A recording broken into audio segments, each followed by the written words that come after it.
hogaamiyaha aqlabiyadda baarlamaanka dalka Kenya mudane Aadan Barre Ducaale ayaa ugu baaqay mas'uuliyiinta ugu sarreysa dawladda Soomaaliya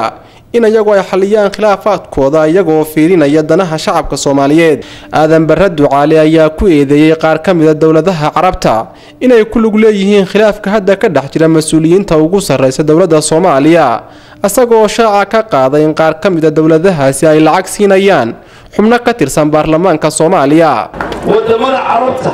oo UAE way dahayna lacagahan ay xildhibaaniinta iyo dadka ay ku ogeynayaan ajoojiyaan